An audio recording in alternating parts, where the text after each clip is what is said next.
The Hidden Ones is a new 3D action fighting game that took me by surprise with how good it feels in even just pre-alpha. The Hidden Ones is being developed by More Fun Studios, the same developers who are working on Arena Breakout Infinite. I'm not usually one to play fighting games since my strength is definitely more with first-person shooters, but The Hidden Ones really impressed me with its art style, snappy combat, and story. The Hidden Ones is currently planning to release on PC, iOS, and Android sometime in Q3 2025 and is going to be a free-to-play game. I know that part usually turns people off about this, but please trust me. I got about an hour and a half of hands-on game time in, and here are my thoughts on how The Hidden Ones is coming along.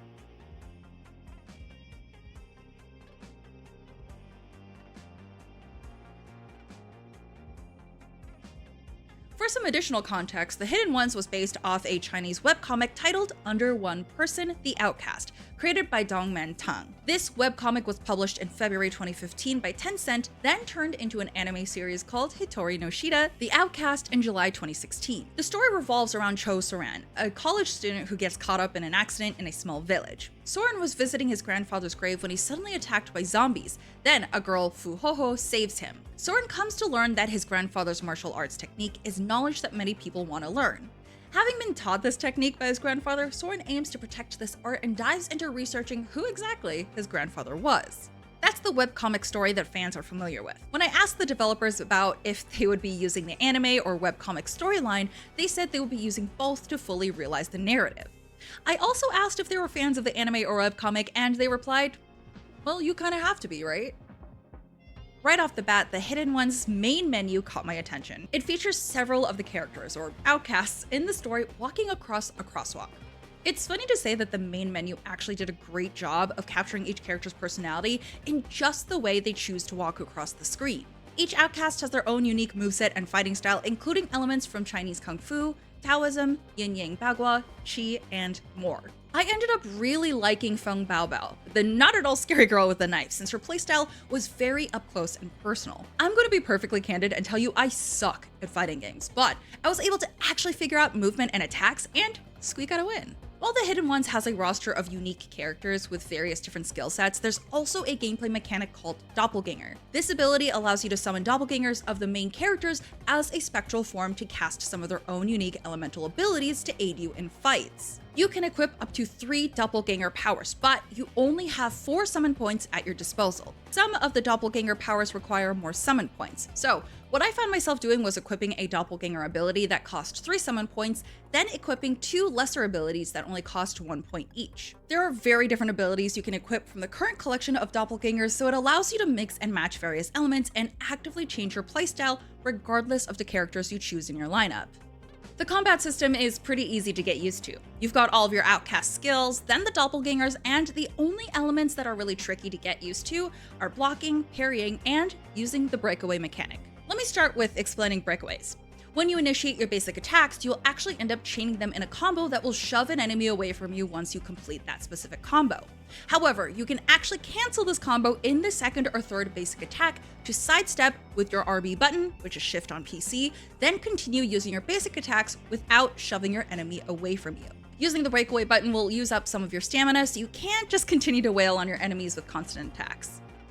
Parrying and blocking will not use up your stamina, and if you end up perfectly parrying, you'll actually get an opening to attack your enemy after interrupting them. A yellow bar will pop up just below the middle of the screen, and that will indicate your tiny window in which you can hit back at your opponent.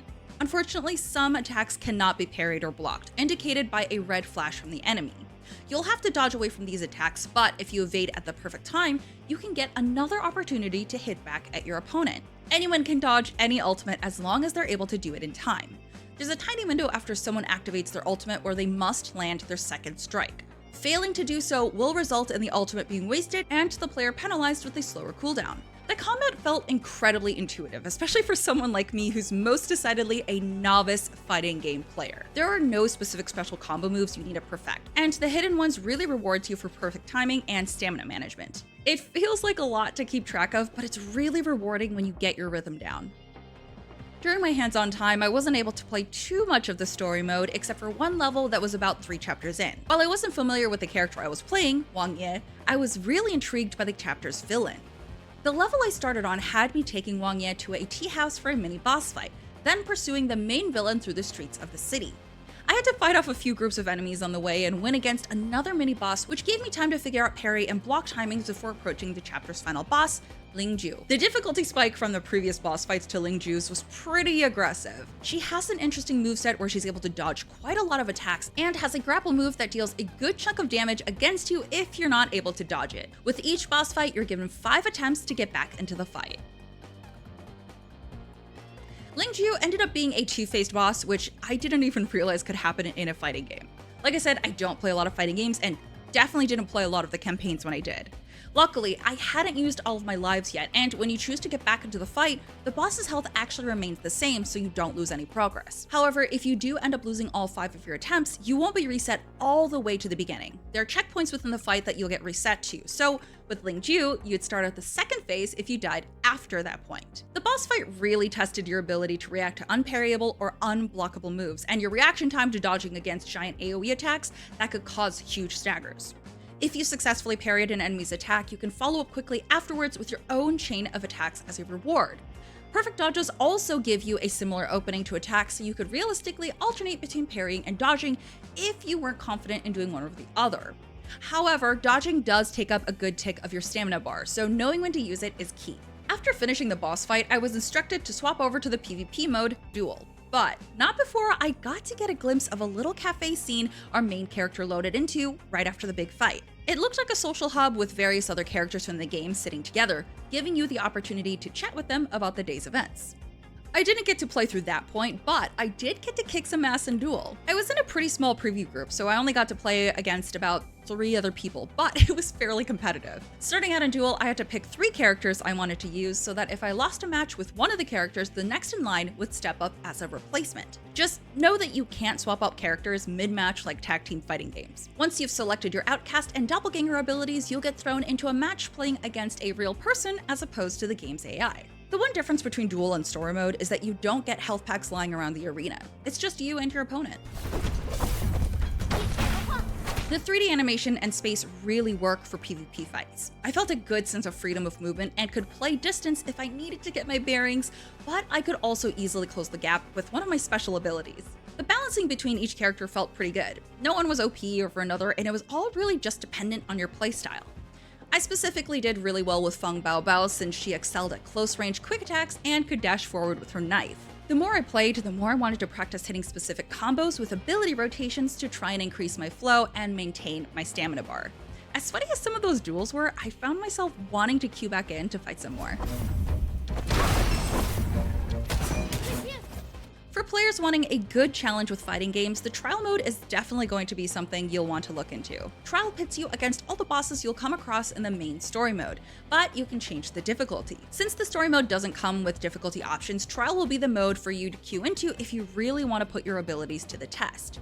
Trial mode does still have health packs lying on the ground in the boss arena, which will come in extremely handy since the bosses will hit much harder and you only have 1 life to defeat the challenge. No more 5 lives.